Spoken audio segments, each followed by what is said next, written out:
In previous class, we discussed about the crisis of 1991, and we discussed that because of that crisis, new economic policy came into existence in 1991.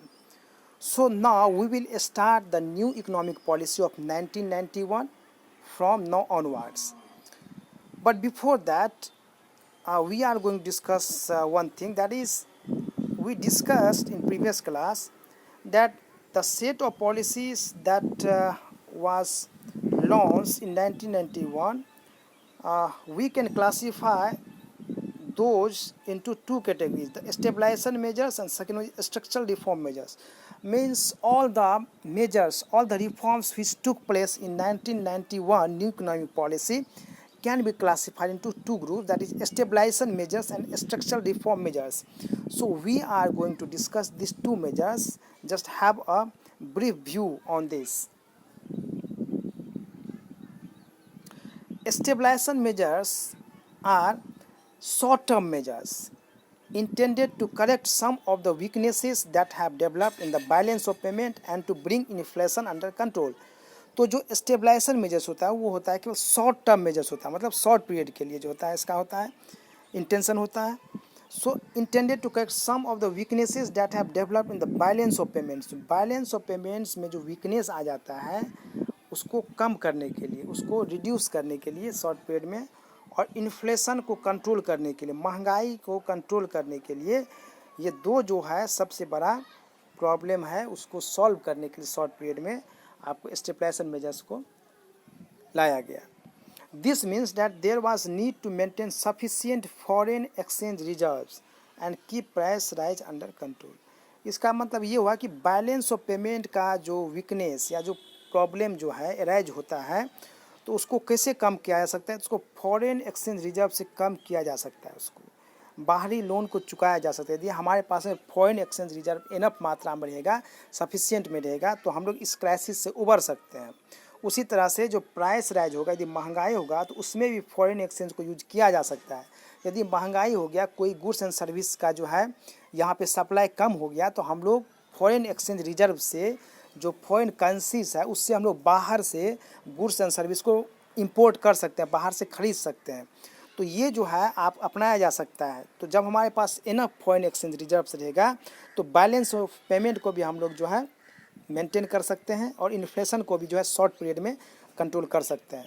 तो stabilization measures में जो है आपको इस चीज़ पे ध्यान दिया गया. Second one is structural reform. Structural reform policies are long term measures. वो था स्टेबलाइजेशन था शॉर्ट पीरियड मेजर्स, और ये है long term measures aimed at improving the efficiency of the economy and increasing its international competitiveness. इसका जो main motive होता है वो होता है आपको इकोनॉमी का जो ओवरऑल एफिशिएंसी को बढ़ाना, उसके साथ साथ जो इंटरनेशनल कम्पिटिटिवनेस है उसको जो है बढ़ाना, उसको फेस कराना.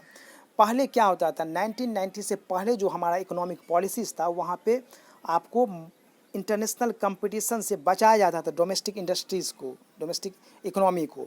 तो उस चीज़ को जो है ख़त्म करना, यानी कि कंट्री में एक ऐसा पॉलिसीज़ को जो है लाने का ज़रूरत पड़ा जिससे जो है ये इसका एफिशिएंसी जो है इंफ्रास्ट्रक्चर डेवलप हो और जो है बाहरी दुनिया से ये कंपटीशन जो है कर सके, अपने आप को जो है मिला सके.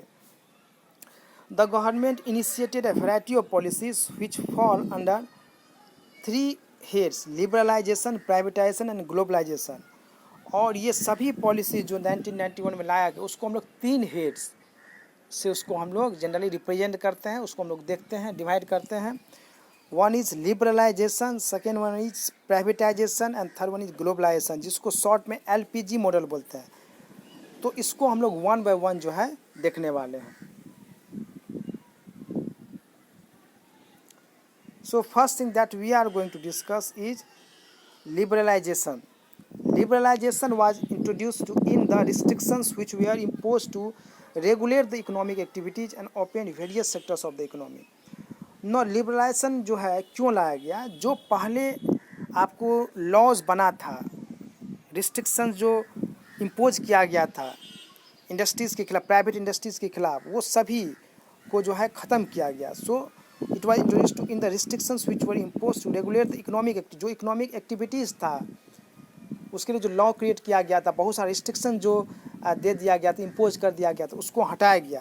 And open various sectors of the economy, और बहुत सारे सेक्टर्स जो इकोनॉमी का उसको ओपन किया गया, खुला जो पहले बंद था, क्लोज था एक डोमेस्टिकली, उसको ओपन किया, उसको लिबरलाइज किया गया, उसको छूट दिया गया। Reforms related to liberalisation as follow, तो अब लिबरलाइजेशन में क्या क्या रिफॉर्म्स किया गया, क्या क्या चीज़ किया गया, इकोनॉमी को लिबरलाइज करने के लिए क्या क्या चीज़ किया गया, उसको हम लोग अब देखते हैं। पहला इज फर्स्ट क्या है, D regulation of industrial sector. First one is D regulation of industrial sector, जो इंडस्ट्रियल सेक्टर है उसको डी रेगुलेट किया गया, पहले रेगुलेट किया गया था, अब उसको हटाया गया, यानी कि डी रेगुलेट किया गया था। क्या हुआ उसमें इंडस्ट्रियल सेक्टर में, क्या चेंजेज हुआ, industrial licensing was एबोलिश्ड for almost all but product categories, alcohol, cigarettes, hazards chemicals, industrial explosives, electronics, aerospace, drugs and pharmaceuticals. तो इंडस्ट्रियल लाइसेंसिंग को ख़त्म किया गया, ठीक है। सभी इंडस्ट्रियल गुड्स का जो आपको जो इंडस्ट्रीज प्रोड्यूस करता था उसका लाइसेंसिंग को जो है ख़त्म किया। मतलब ये हुआ कि जो पहले मैंडेटरी था लाइसेंस लेना इंडस्ट्रीज़ को इस्टेब्लिश करने से पहले, वो जो है उसको लिबरलाइज किया गया, उसमें जो छूट दिया गया उसको ख़त्म किया गया, एक्सेप्ट फ्यू जो यहाँ पे देखे हैं, जैसे अल्कोहल हो गया, सिगरेट्स हो गया, इसके लिए जो है परमिशन लेना जरूरी था। ड्रग्स एंड फार्मास्यूटिकल्स हो गया, एक्सप्लोसिव हो गया, ये सब को छोड़ करके बाकी जो भी था उसको लिबरलाइज किया गया, उसको लाइसेंस में छूट दिया गया। The only industries which are now reserve for the public sector are a part of defence equipment, atomic energy generation and railway. No, पहले जो है लगभग सभी चीज़ को पब्लिक सेक्टर के लिए रिजर्व कर दिया गया था, रिजर्वेशन था, लेकिन उसको अब ख़त्म किया गया। अब पब्लिक सेक्टर के लिए जो रिजर्व था वो केवल था defence equipment, atomic energy generation and railways, ये को इसको छोड़ करके बाकी सब जो है उसको लाइसेंस से फ्री कर दिया गया, उसको जो है प्राइवेट के लिए भी जो है उसको रखा गया। Many goods produced by small scale industries have now been de-reserved, जो पहले स्मॉल स्केल इंडस्ट्रीज़ के लिए जो रिजर्व था उसको जो डीरेगुलेट कर दिया, मतलब यानी कि उसमें अब कोई भी जो है इन्वेस्ट कर सकता है, बाहर का भी इंडस्ट्रीज भी इन्वेस्ट कर सकता है। In many industries the market has been allowed to determine the prices, पहले गवर्नमेंट जो है बहुत सारे गुड्स सर्विस का जो है प्राइस को फिक्स कर देता था, लेकिन अब उसको जो है हटा दिया गया। अब मार्केट जो है डिमांड एंड सप्लाई के अनुसार जो है प्राइस को जो है फिक्स करेगा। हम लोग जो है पता कर चुके हैं, क्लास 11th में हम लोग पढ़ चुके हैं कि किस तरह से प्राइस जो है कोई भी गुड्स सर्विस का जो है वो फिक्स होता है। तो इसको अब मार्केट पे छोड़ दिया गया, इसको डिमांड एंड सप्लाई पे छोड़ दिया गया, गवर्नमेंट का इसमें जो इंटरवेंशन नहीं रहा। तो पहला था deregulation of industrial sector. Second क्या है, फिनेंशियल सेक्टर रिफॉर्म्स, तो फिनांस से रिलेटेड जो सेक्टर था उसको उसमें भी रिफॉर्म्स लाया गया। लिबरलाइजेशन के अंदर भी क्या लाया गया, the financial sector in India is regulated by reserve bank of India. हम लोग को मालूम है कि जो फिनेंशियल सेक्टर ऑफ इंडिया है वो जो है रिजर्व बैंक ऑफ इंडिया यानी कि आरबीआई के द्वारा जो है रेगुलेट होता है, चाहे वो फिनेंशियल इंस्टीट्यूशंस हो, चाहे वो कमर्शियल बैंक हो या कोई भी बैंक हो, तो इसको जो है रेगुलेट किया जाता है आरबीआई के द्वारा। One of the major aims of financial sector reforms is to reduce the role of RBI from regulator to facilitator of financial sector. यहाँ पे देखिए, याद रखिए कि यहाँ पे क्या किया गया, न्यू इकोनॉमिक पॉलिसी के द्वारा जो आरबीआई का जो रोल था एज ए रेगुलेटर, जो रेगुलेट करता था, अब उसका रोल को चेंज कर दिया गया, अब हो गया फैसिलिटेटर, मीन्स वो फैसिलिटेट करेगा, वो हेल्प करेगा, ना कि वो जो है पूरा ये कंट्रोल करेगा। मीन्स दे वे are free to take decisions on many matters without consulting the RBI. मतलब ये हुआ कि अब जो है वो फ्री है, बहुत सारे डिसीजंस लेने में जो है वह फ्री है। पहले आरबीआई से उसको कंसल्ट करना पड़ता था, लेकिन अब उसको जो है कंसल्ट करने की ज़रूरत नहीं। जैसे नया जो है यदि खोलेगा, नया ओपन करेगा आपका ब्रांच, तो उसके लिए आरबीआई का जो है परमिशन ज़रूरी नहीं है। तो ये सब जो है बहुत सारे जो है डिसीजन जो है वो अब ले सकता है। The reforms policies led to the establishment of private sector banks, Indian as well as foreign investment limit in banks was raised to around 50%। No, second चीज़ को याद रखिए कि जो establishment of private sector banks है वो जो है काफ़ी आपको इंक्रीज हुआ, यानी कि प्राइवेट सेक्टर बैंक्स जो है चाहे वो इंडिया हो चाहे फॉरेन हो, वो जो है अब इस्टाब्लिश कर सकता है इंडिया में, वो जो है अपना ब्रांच को खोल सकता है। Foreign investment limit in banks was raise to around 50%। और जो बाहरी जो इन्वेस्टमेंट है, जो फॉरेन बैंक्स का जो इन्वेस्टमेंट है इंडिया में, उसका जो है लिमिटेशन को बढ़ा के कर देगा 50%, यानी कि 50% तक जो है वो इन्वेस्टमेंट कर सकता है, बाकी 50% शेयर जो है वो इंडियन रहेगा। तो इस चीज़ को लाया गया। Next one is foreign institutional investors such as mutual funds, pension funds are not allowed to invest in Indian financial markets. जो फॉरेन इंस्टीट्यूशनल इन्वेस्टर्स है, यानी कि जो डायरेक्ट इन्वेस्टमेंट नहीं करता है, फॉरेन डायरेक्ट इन्वेस्टमेंट होता है, जो डायरेक्ट इन्वेस्टमेंट करता है, यहाँ पे कंपनीज़ को, फैक्ट्रीज को लाता है, यहाँ पे production of goods and service होता है, वो डायरेक्ट पार्टिसिपेट करता है। लेकिन जो इंस्टीट्यूशनल इन्वेस्टर्स होता है वो केवल इन्वेस्ट करता है, वो केवल मनी को जो है इन्वेस्ट करता है, जैसे शेयर मार्केट हुआ वहाँ पे इन्वेस्ट करना, या फिर जो पेंशन फंड्स हो गया, म्यूचुअल फंड्स हुआ, इस तरह से जो फिनेंशियल जो मार्केट्स है, फिनेंशियल मार्केट में जो है पैसा को वो इन्वेस्ट कर सकता है। तो ये चीज़ को जो है वो लाया गया। तो ये फिनेंशियल सेक्टर रिफॉर्म्स आपका हुआ। टैक्स रिफॉर्म्स, अब उसके बाद टैक्स रिफॉर्म्स भी लाया गया। Since 1991 there has been continuous reduction in the taxes on individual incomes. अब ऐसा सोचा गया कि टैक्स इवेजन से बचने के लिए जो है टैक्स को कम किया जाए, क्योंकि ज़्यादा यदि टैक्स रहता है तो आदमी उससे जो है बचना चाहता है, टैक्स पे करना नहीं चाहता। इसलिए इसको जो है ये मेन मोटिव रहा, गवर्नमेंट का मेन टेंडेंसी रहा कि टैक्स रेट को जो है धीरे धीरे कम किया जाए। तो 1991 से जो है कंटिन्यूसली जो है रिडक्शन इन टैक्सेस जो है हो रहा है, मीन्स टैक्स रेट में जो धीरे धीरे कम हो रहा है। The rate of corporation tax has been gradually reduce. उसी तरह से जो कॉरपोरेशन टैक्स होता है उसको भी जो है धीरे धीरे कम किया गया। Efforts have also been made to reform the indirect tax. Indirect taxes में जो बहुत सारे कॉम्प्लेक्सिटीज़ था, बहुत सारे एम्बिग्विटीज़ था, उसको रिमूव किया गया, यानी कि इनडायरेक्ट टैक्स को सिंपल बनाने का जो है काम किया गया। Many tax procedures have been simplified and rate substantially reduce. बहुत सारे टैक्स प्रोसीजर्स जो है, रूल्स जो था, स्टेप्स जो था, उसको सिंपल किया गया, ताकि सिंपल रहेगा तो आदमी को समझने में आसानी होगा। Recently, Parliament passed the law Goods and Services Tax 2016. This is expected to generate additional revenue, reduce tax evasion, and create one nation, one tax, and one market. One nation, one tax, and one market. GST came into effect from July 2017. GST जो है आपको recently लाया गया है, जिसका full form होता है goods and services tax. ये एक्ट जो है 2016 जो है ये जुलाई 2017 में लाया गया। आपको मालूम है कि आप सभी को मालूम है कि जीएसटी लाया गया, ये जो है इनडायरेक्ट टैक्स है, इसमें बहुत सारे टैक्स को जो है मिला करके एक टैक्स को लाया गया। इससे ये हो गया कि बहुत सारे जो टैक्सेस था, जो टैक्सेस का जो है प्रॉब्लम्स था, जो एम्बिक्विटीज था, जो कॉम्प्लेक्सिटीज है, उसको हटा करके एक कर दिया गया। तो जीएसटी का आपको एक प्रोजेक्ट भी है, तो आप प्रोजेक्ट भी इस पर बना सकते हैं। जीएसटी का एक दिन जो है हम एक अलग से क्लास लेंगे, इस पर प्रेजेंटेशन आपको हम दिखाएंगे।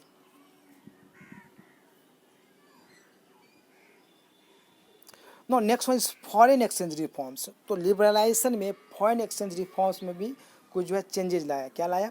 इन 1991 as an immediate measures to resolve the balance of payment crisis the rupee was devalued against the foreign currencies.